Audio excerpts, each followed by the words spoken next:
They had 37 hours of oxygen left when the stars began whispering back.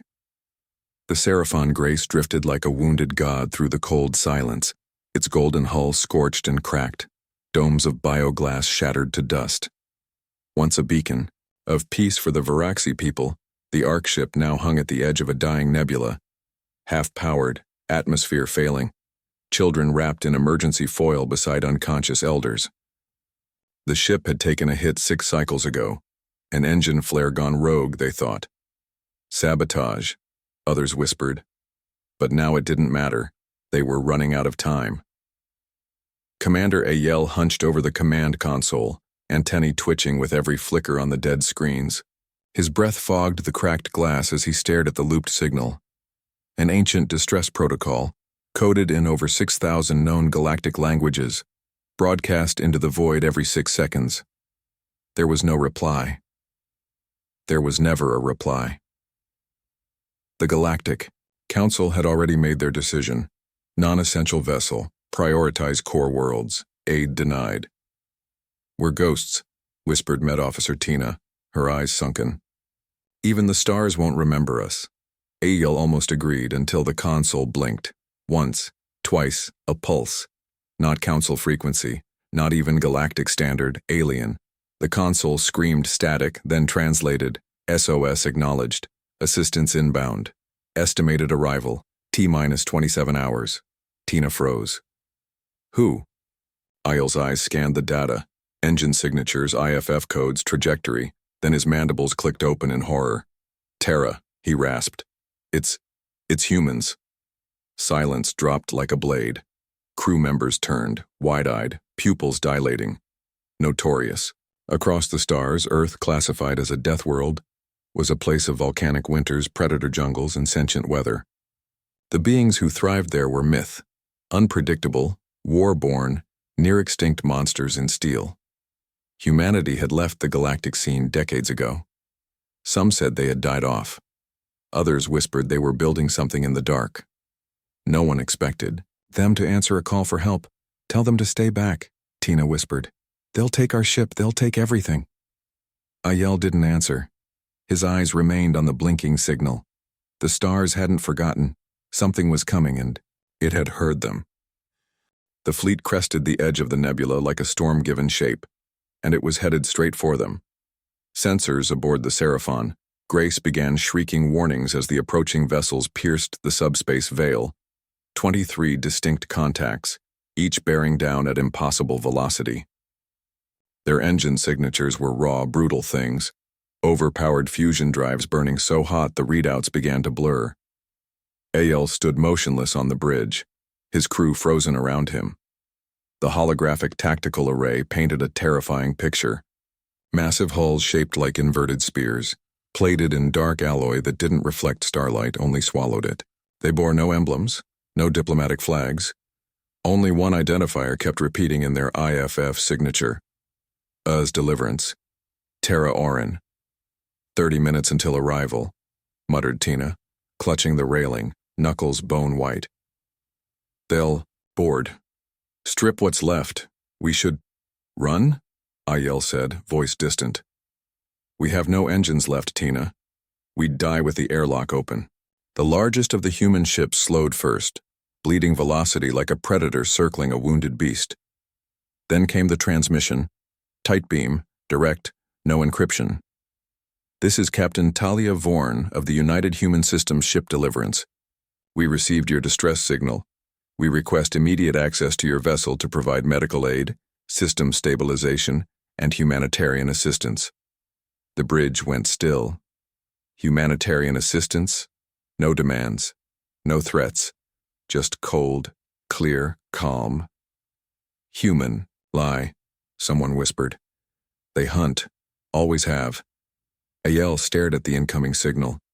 He'd studied ancient pre-council records.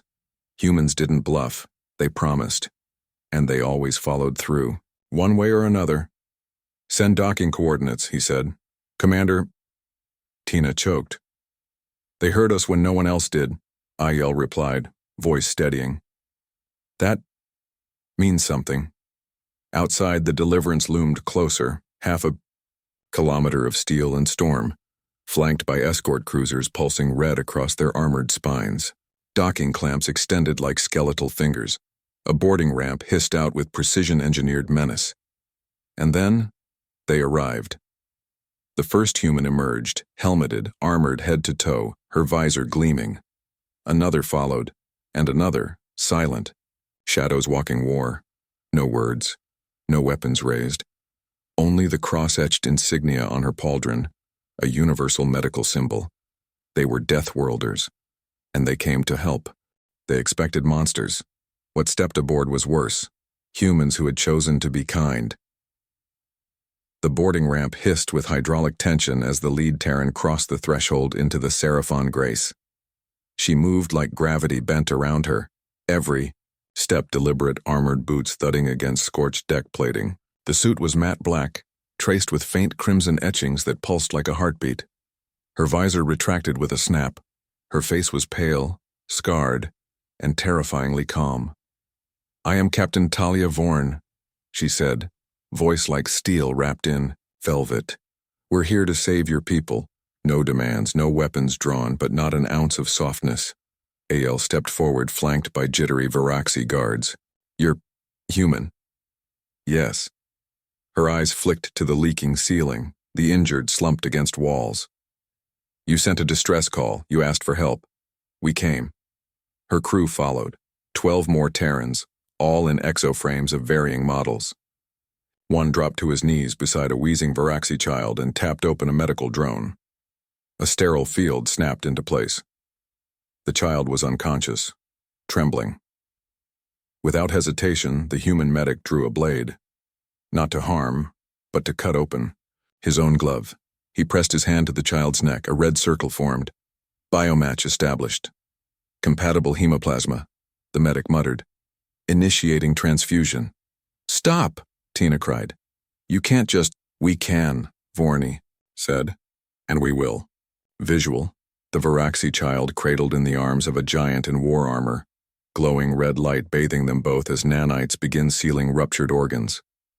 The human's lips move in a whisper, untranslatable but oddly reverent. A battlefield lullaby? A prayer?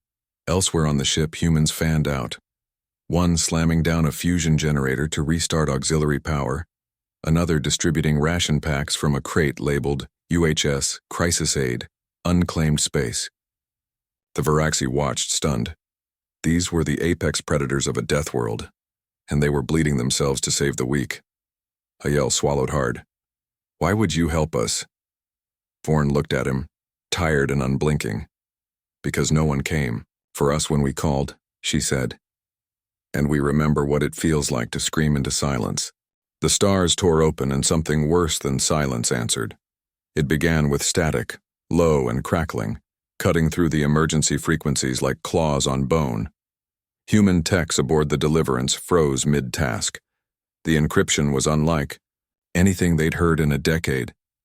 Then came the scream. All frequencies blared a burst of unfiltered audio, wet, chittering laughter. Captain Vorn's eyes narrowed. "Creel!" Ael felt his limbs seize in primal fear. The Creel were living. Warships birthed in null-gravity hives beyond the Orion Rift. Slaver legions of flesh-hacked machines and bone-armored beasts. They didn't ask for surrender. They harvested. The Varaxi barely had time to brace before space itself shimmered. A rupture bloomed like an infected wound, twisting, blinking red. From it spilled the Creel fleet. 6 skinners, 2 leech frigates, and a bloated harvester barge studded with hooked limbs and pulsing sacks of living cargo. The Deliverance's lights dimmed as it shifted into threat posture. All human vessels reoriented in perfect unison, like predators scenting blood. Shields. Up, weapons online. Lock targets, Vorn ordered. One of the Creel frigates opened fire. The bolt struck the Varaxi's medical bay. An explosion of air and debris punched through the habitat dome. Screams followed. Sirens. And then the humans moved. Visual. Human railguns. Igniting in sequence. Blue streaks across the void, tearing through the Creel's organic hulls like needles through rotten silk. The Creel barge tried to retreat. It didn't get far. The Deliverance fired once. The ship crumpled in silence, sucked into vacuum like a crushed insect. On the bridge, Aiel could only stare. The Creel were supposed to be unstoppable. Yet now, he watched them die, without mercy, without hesitation. "We're not done," Vorn said coldly. "Multiple targets remain. They fired on civilians." A Creel transmission buzzed through the channel. "Humans, we did not know you still crawled. You should have stayed ignorant," Vorn answered, and cut the line. The remaining Creel tried to flee. The humans pursued. Visual, starfire rippling against black hulls, the Deliverance sliding through wreckage like a shark among corpses. Human, fighters launched in waves, no music, no heroism, just precision, just retribution. For the first time in Aiel's life, the Creel weren't the monsters. The monsters had come to protect them. The Creel hadn't come for conquest. They'd come to erase the signal. In the aftermath of the battle, firelight danced across twisted debris fields. Creel vessels, ruptured and lifeless, drifted in silence, ugly things of sinew and rust. But Captain Vorn wasn't watching the stars. She was inside the Seraphon Grace's comms core. "Why did the Creel target your distress beacon first?" she asked, crouched beside the smoldering wreck of a relay tower. Her gauntlet flashed, scanning. Aiel hovered nearby, tail twitching. "We thought it was random. The nebula disrupts patterns, throws off sensors." "It wasn't random." She handed him a scorched component. A memory shard fused into the beacon housing. Encrypted packet was embedded in your SOS, deep buried. You didn't know it was there. "What kind of packet?" he asked, throat dry. Vorn's helmet snapped back on. A scream, wrapped in bait. It wasn't just a distress signal. It was a lure. Visual. Vorn and her tech officer project the decrypted file, a pulsing mass of symbols and screams, a corrupted AI howling in binary. Embedded coordinates flash across the bridge, hundreds of systems, all council aligned, all flagged for culling. "They wanted someone to answer," Vorn said. "Then they'd trace. The response back to the civilization stupid enough to care." Tina staggered back. "We led them to ourselves?" "No," Vorn said grimly. "They were already coming. This just made you louder." And that's when the second truth fell. The packet was old. Older than the Varaxes voyage. Older than their ship. Human analysis dated it. 70 years. Back. Before the Council banished Deathworlders. Before Terra went silent. "That beacon wasn't planted by the Creel," Vorn muttered. "It was human tech." Aiel blinked. "You set the trap?" "No," she replied. "Someone else did." Vorn turned toward the viewport where the last of the Creel husks floated. "This wasn't a rescue mission," she said softly. "It was a check-in." Visual. In the shadows of deep space, something else watches, unseen by Varaxes sensors.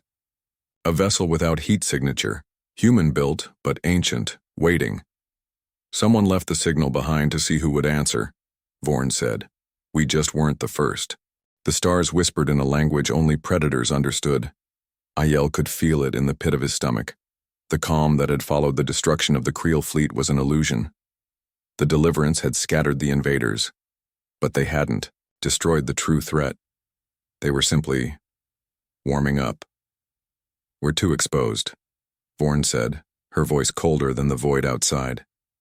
She paced the bridge, scanning the starfield. "I don't trust this silence."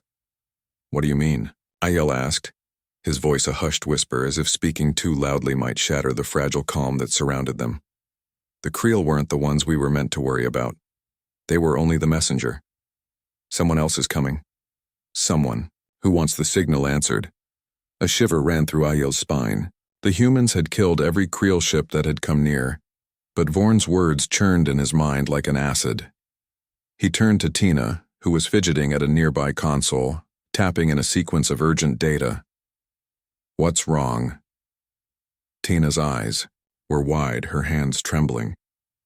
"It's the encrypted packet. It's alive. The encryption is changing by the second, adapting, evolving, like it's learning. Ayel finished her sentence, his voice barely above a whisper. Yes, it's sending something. Another transmission crackled over the comms, soft but unmistakable. A voice. Faint at first, like static, then clearer, laden with distortion. Rangor. System. Fortress. Coordinates. Access. Ayel's blood ran cold. Rangor. The name was ancient, buried deep in historical archives. A lost system. A place even the Council avoided. A forgotten relic of pre-Council terror. Its star had gone dark 2 centuries ago. No one dared venture near it. Vorn was already moving, her voice calm but urgent. Set course, we're going to Rangor. Captain, that's a dead zone, Tina said, panic rising in her voice. There's nothing there? I know, Vorn interrupted. That's exactly why we need to go. The Deliverance roared to life, engines spitting fire as the fleet turned toward the coordinates. The stars themselves seemed to draw back, as if afraid of what was to come, and far, far behind them, something ancient, something waiting, shifted in the dark. Visual. A fleet of phantom ships, their silhouettes cloaked in shadow, their engines dimmed to near silence. Watching. Waiting. Their destination set. You're not running from this, Vorn muttered. We're hunting now. Anger's star was as dead as the legend whispered of it. And yet, something there still breathed. The Deliverance slipped into the void like a shadow. The distant cold embers of Ranger's sun, just a dim blur through the viewing windows. A dead world surrounded by rings of shattered moons and floating debris, ghosts of a forgotten age.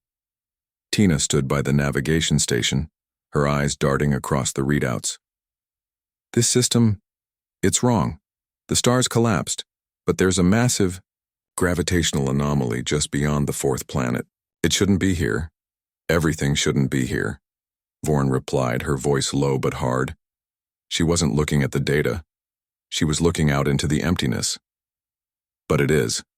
They were in range now, and the massive wreckage of an ancient station came into view, abandoned, long forgotten.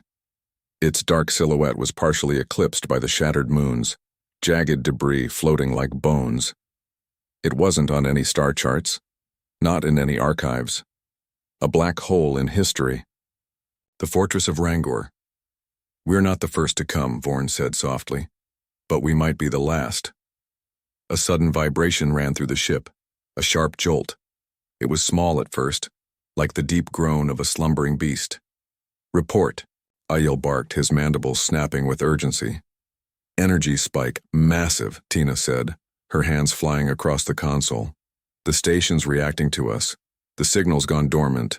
Whatever it was trying to do, it stopped. But it's been replaced with another pulse, a burst of light, brilliant like a flare from nowhere, suddenly illuminating the derelict station. And then, movement.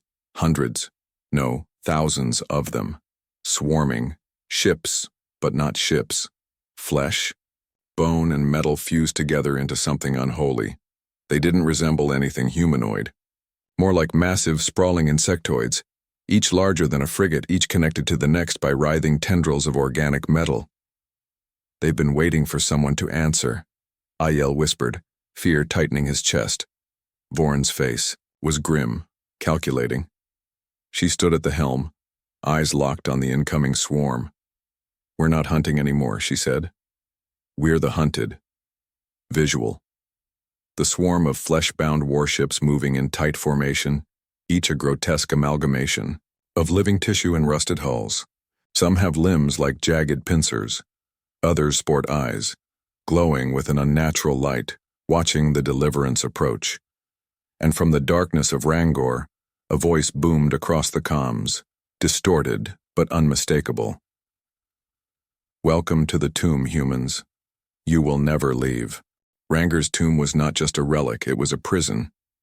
And now they were all its captives. The voice continued, a cold, broken melody. You think you understand. You think you've answered the call. But you've been led here as nothing more than offerings. The swarm of creatures moved closer, gliding through the void, their massive forms casting eerie, shifting shadows across the Deliverance. The tendrils of each bioship pulsated with a slow, rhythmic throb, like some great heart beating in the darkness. Aiel's pulse hammered in his throat. What are they? Not what, but who, Vorn replied, her hand resting lightly on the weapon panel. This is an ancient war fleet. The Sentinels of Rangor. The ones who left that signal behind. Tena stepped forward, trembling. You mean the humans you did this? Vorn met her gaze, eyes hard. We didn't send that signal, we didn't call you here, but we're the only ones left who can destroy it. Then do it, Aiel shouted, before they are our sissy. Hull of the Deliverance screamed as a massive ship latched onto its side, its spiny tendrils ripping through the weakened shields. In an instant, the airlock doors groaned open, spilling in a rush of cold. Something was boarding. They didn't have time to wait. Vorn turned to her crew. Weapons primed, all stations, brace for impact. Just as the first wave of bioships lunged forward, a deep rumble shook the ship. The Deliverance shuddered as human engineers worked furiously, releasing the last of their stored weaponry. A blast of high-frequency railgun fire tore through the lead bioship, its shell splintering like glass, exposing the writhing mass of its core. The remaining vessels retaliated with bursts of unnatural energy, crashing against the ship's armor. We can't hold them forever, Tena screamed. Vorn's gaze was unflinching. She raised her hand and activated the emergency override, releasing the Deliverance's final weapon. A devastating pulse cannon designed for one purpose, to burn through anything. With a single push, a blinding beam of energy erupted, crashing into the heart of Rangor's fortress. The entire station trembled as a violent explosion of light and force erupted from its core. Visual. The swarm of bioships screaming through the explosion, breaking. Apart in midair, fragments of flesh and metal glittering like stars in the dark void. The Deliverance swerved in the aftermath, pieces of the fortress floating in all directions. The battle was over. But so too was the illusion. Vorn's voice, low and steady, filled the bridge. We did what we had to, but they left us with a message. One that'll echo for the rest of time. Aiel looked out at the debris where the station's remnants burned, disappearing into the dark. They were waiting for you too, Vorn said, her voice tinged with bitterness. Now we all know. Some calls aren't meant to be answered.